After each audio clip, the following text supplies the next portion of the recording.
রাগান্বিত মানুষের মুখোমুখি হওয়া সব থেকে কঠিন, তবে সঠিক কৌশল জানা থাকলে পরিস্থিতি সামাল দেওয়া সম্ভব। তো চলুন জেনে নিই রাগী ব্যক্তিকে শান্ত করার কিছু কৌশল। নাম্বার ওয়ান, অন্যের রাগ দেখে আপনি নিজেও উত্তেজিত হবেন না।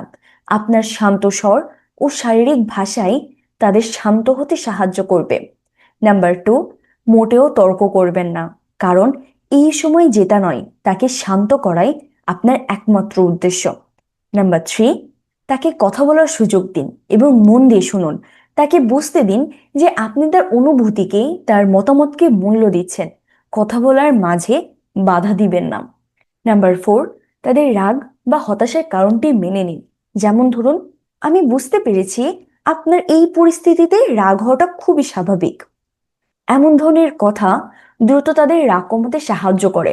নাম্বার ফাইভ, আক্রমণাত্মক ভাষা বা ব্যক্তিগত মন্তব্য সম্পূর্ণ এড়িয়ে চলুন, কারণ যাই হোক, আক্রমণ পাল্টা রাগ সৃষ্টি করে। নাম্বার সিক্স, যার উপর রাগ করেছে সে যদি তখনই সরি বলে কিংবা মাপ চেয়ে নেয়, তাহলে রাগ কমানোটা অনেক বেশি সহজ হয়ে যায়।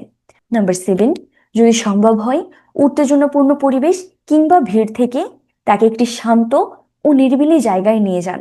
পরিবেশ পরিবর্তন মেজাজ শান্ত রাখতে সাহায্য করে।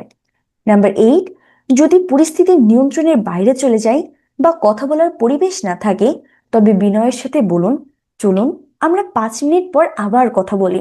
মাঝে একটি সংক্ষিপ্ত বিরতি উভয়ের জন্যই খুবই উপকারী। নাম্বার নাইন, যখন তার রাগ কমে যাবে, তখন ধীরে ধীরে তাকে আসল বিষয়টি বুঝিয়ে বলুন। ধন্যবাদ সবাইকে।